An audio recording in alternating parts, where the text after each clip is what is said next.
Assalamualaikum warahmatullahi wabarakatuh. Perkenalkan, nama saya Diana Eka Wahimi, salah satu guru di SDN Gunung Malang 3, Kecamatan Sumerjambe, Kabupaten Jember. Sejak tahun 2019, saya diamanahi untuk mengajar di kelas 1 hingga saat ini. Saya sering merancang pembelajaran yang menyenangkan, yang terintegrasi dengan kecakapan hidup agar belajar bisa lebih bermakna. Hal tersebut sejalan dengan 8 dimensi profil lulusan sebagai target kompetensi yang harus dicapai oleh murid di akhir jenjang nanti. Walaupun demikian, penanaman fondasi 8 dimensi profil lulusan wajib dimulai sejak kelas 1 SD.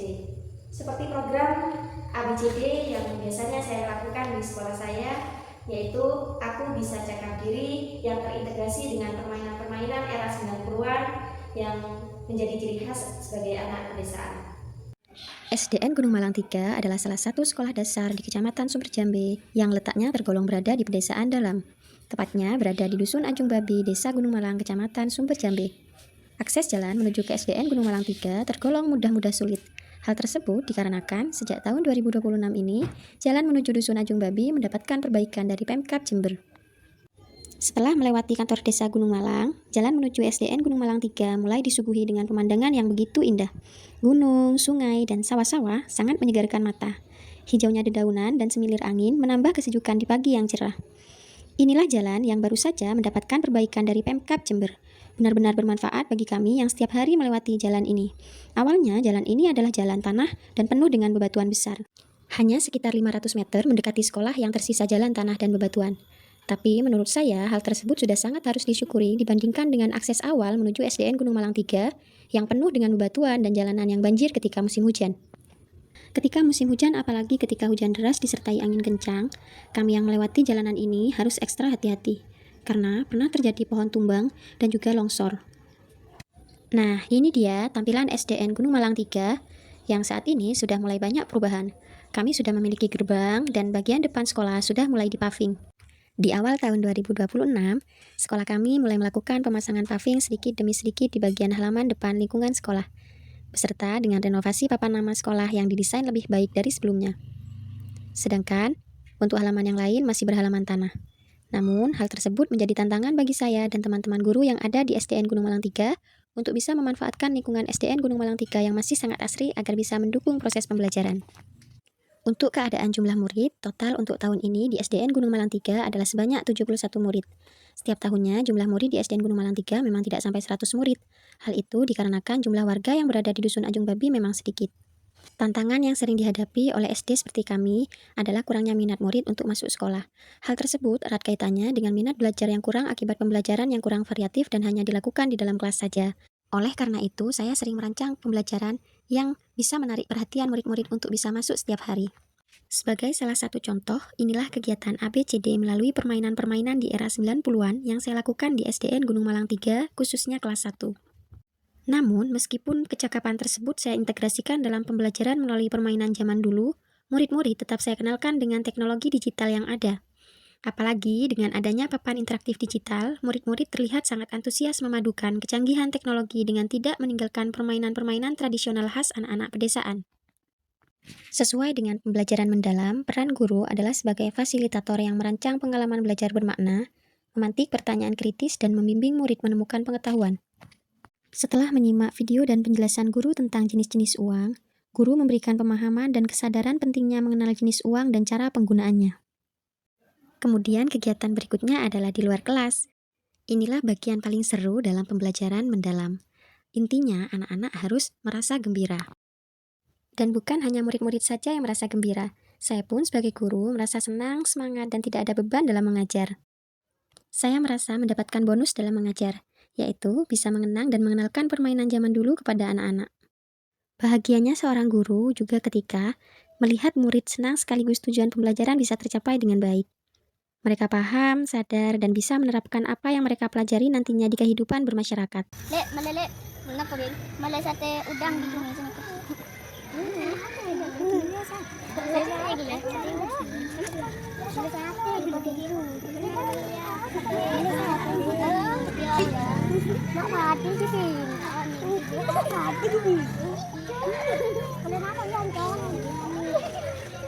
Kontrakan po itong.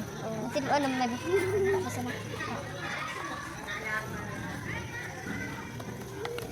Cici. Dia mana nek? Kenapa? Boleh nikah. Kenapa? Lain tuh. Campur ah.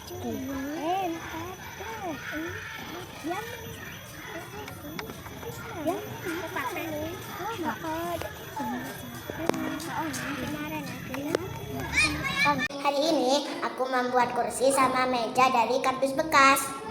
Setelah kegiatan menggunting, anak-anak saya ajak keluar kelas untuk belajar bagian-bagian rumah sambil bermain permainan tanah era 90-an.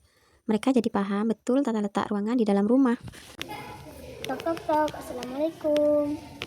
Ya, waalaikumsalam. Aku boleh nggak main sini? Boleh? Aku masuk ya. Sini duduk dulu. Oke. Tadi kita kan sudah belajar buat rumah-rumahan ya, jadi ada apa saja anak-anak ruangan dalam rumah? Ruang tamu, kamar tidur, kamar mandi, dapur, dalam, kamar mandi. Jangan lupa juga kalau bertamu ke rumah orang harus mengucapkan Kegiatan kali ini adalah belajar mencuci baju sendiri. Anak-anak saya tugaskan untuk membawa timba, baju kotor, sabun, dan sandal. Kemudian, kami bersama-sama menuju sungai terdekat untuk mencuci baju bersama. Kegiatan ini berkaitan dengan mata pelajaran Pancasila tentang aturan-aturan yang ada di rumah. Selain itu, kegiatan ini juga melatih kemandirian mereka sesuai dengan 8 dimensi profil lulusan yang berkaitan dengan kemandirian. Walaupun mereka masih kelas 1 SD, tapi saya yakin mereka akan bisa melakukan kegiatan ini. Di tengah perjalanan, saya suruh anak-anak untuk saling bercerita kepada teman tentang apa saja yang sering mereka lakukan di rumah, khususnya dalam membantu pekerjaan orang tua dan mematuhi aturan-aturan yang ada di rumah. Sesampainya di sungai, saya memberikan pengertian dan arahan kepada anak-anak agar tidak melakukan hal-hal yang tidak diinginkan dan membahayakan diri mereka. Kemudian dengan hati-hati, satu persatu kami mulai turun. Sambil mencuci bersama, saya beritahu mereka pentingnya mencuci baju kotor. Jika baju kotor tidak dicuci, maka badan akan jadi gatal dan bau. Kami juga belajar bahwa air sungai harus dijaga kebersihannya. Mereka juga mampu mengikuti langkah mencuci baju yang benar, mulai dari membasahi baju, memberikan sabun, mengucek, menyikat, membilas, sampai dengan menjemur. Tidak hanya saya, dalam kegiatan ini, saya meminta bantuan Bapak penjaga di sekolah untuk ikut bersama saya mendampingi dan mengawasi anak-anak di sungai. Bapak penjaga sangat antusias untuk membantu saya dalam mengajarkan anak-anak kemandirian mencuci baju sendiri. Anak-anak pun terlihat antusias dan memperhatikan dengan baik bagaimana cara mencuci baju yang benar.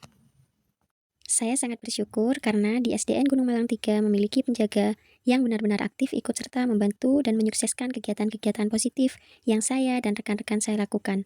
Contohnya dalam kegiatan ABCD ini. Nah, ini dia bonusnya. Setelah selesai mencuci, kami bisa bermain bersama walaupun hanya sebentar sebelum kembali ke sekolah. Contoh kegiatan lainnya sebagai berikut. Apa yang sudah dipraktekkan dan dikembangkan oleh Budian dalam pembelajaran ini, yang mana dalam kurikulum Merdeka, kurikulum ditekankan kepada metode deep learning, dan metode yang diterapkan oleh Budian dalam pembelajaran ini yaitu aku bisa cekap diri, dikolaborasikan dengan deep learning itu sangat luar biasa dan sesuai dengan situasi kondisi siswa, terutama di SDN Gunung Malang 3 ini yang mana letaknya di daerah pegunungan, yang mana siswa harus juga sudah menyadari tentang pentingnya kemampuan diri sendiri. Assalamualaikum warahmatullahi wabarakatuh. Menurut saya, pembelajaran yang dilakukan oleh Budian sangat-sangat inspiratif, sehingga membuat kami ingin merancang pembelajaran yang membuat peserta didik merasa senang, sehingga tujuan pembelajaran mudah tercapai. Terima kasih. Assalamualaikum warahmatullahi wabarakatuh. Saya merasa sangat senang karena anak saya diajarkan tentang kecakapan hidup dan kemandirian. Contohnya, seperti dapat mencuci baju sendiri. Saya sangat senang karena di sekolah tidak hanya belajar di dalam kelas, kami sering belajar di luar kelas dan semuanya menyenangkan. Sekian video dari saya, semoga menginspirasi. Assalamualaikum warahmatullahi wabarakatuh.